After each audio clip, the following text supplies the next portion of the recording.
پہلی بات، مسلم اور غیر مسلم دونوں کی قبروں کی زیارت ہو سکتی ہے، اس لیے کہ آپ نے کیا کہا، میں نے اپنے والدین کی قبر کی۔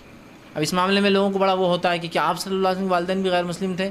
تو یاد رکھیے یہ بات بڑی سخت ہے، لیکن ہاں اس کی حقیقت یہی ہے۔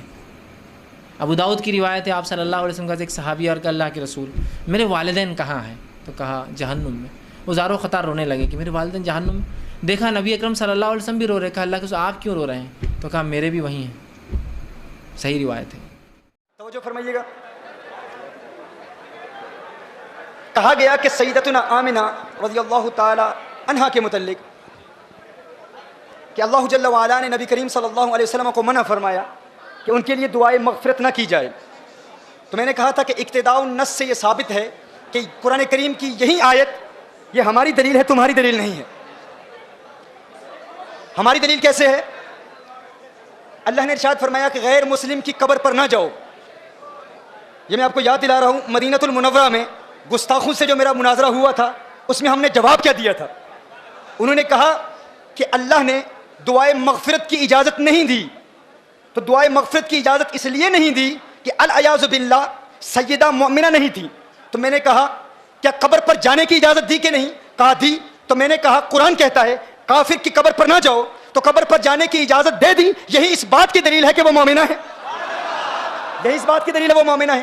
کہا پھر دعائے مغفرت کی اجازت کیوں نہیں دی؟ یہ کیوں فرمایا کہ مغفرت کی دعا نہ کرو؟ اس کا جواب سماعت فرما لیں۔ مغفرت کی دعا کس کے لیے کی جاتی ہے؟ بخشے ہوں کے لیے بخشش کی دعائیں نہیں کی جاتی، بخشے ہوں کے لیے بخشش کی دعا نہیں کی جاتی۔ دیکھیے کبھی آپ کہتے ہو یا اللہ غوث اعظم کو بخش دے، کیا الیاذ باللہ کوئی ایسا کہتا ہے یا اللہ خواجہ غریب نواز کو جنت عطا فرما معاف کر دے؟ کوئی نہیں کہتا۔ ہر شخص کہتا ہے کہ وہ چونکہ بخشے ہوئے ہیں تو بخشے ہوں کے لیے بخشش کی دعا نہیں مانگی جاتی۔ کیا الیاذ باللہ کوئی کسی نبی کے لیے کہہ سکتا ہے اے اللہ عیسیٰ علیہ السلام کی مغفرت فرما، موسیٰ علیہ السلام کی مغفرت فرما؟ نہیں۔ قانون کیا ہے؟ بخشے ہوں کے لیے بخشش کی دعا نہیں کی جاتی۔ دیکھیے جب آپ نماز جنازہ پڑھتے ہیں، بالغ کے لیے کیا دعا پڑھتے ہیں؟ اللہم اغفر لحینا ومیتنا، دعائے مغفرت کرتے ہیں نا۔ لیکن نابالغ کے لیے کیا دعا ہے؟ اللہم اجعلہ لنا، کیا؟ فرطا واجعلہ لنا۔ فرض کیا ہوتا ہے؟ آپ کہتے ہیں میرے اللہ یہ جو بچہ مجھ سے پہلے چلا گیا ہے، یا اللہ یہ مجھ سے پہلے جائے اور میرے لیے شفاعت کا اہتمام کرے۔ کیا؟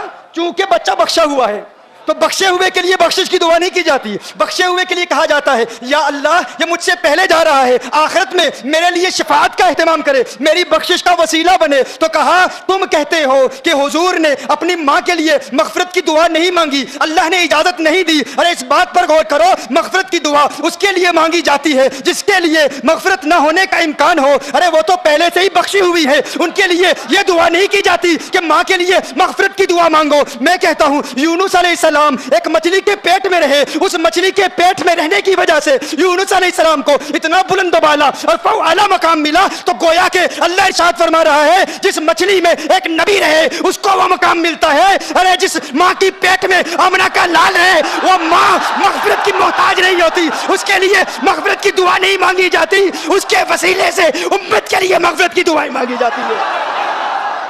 تو تیری ماں آقا کی ماں کی طرح نہیں، تو آقا کی طرح کیسے ہو سکتا ہے؟ ارے تو کہتا ہے میں آقا کی طرح ہوں، تو اپنی گھر کے حالات کو دیکھ لے، اپنی بیوی کو دیکھ لے۔ کیا تیری زوجہ کے لیے قرآن میں کوئی آیت نازل ہوئی ہے؟ نہیں۔ لیکن آقا کی ازواج مطہرات کے متعلق کیا ارشاد فرمایا؟ یا نساء النبی لستن کاحد من النساء، اے میرے محبوب کی ازواج مطہرات تم عام عورتوں کی طرح نہیں۔ میں کہتا ہوں میرے آقا کی ازواج مطہرات عام عورتوں کی طرح نہیں، میرے آقا عام مردوں کی طرح کیسے ہو سکتے ہیں؟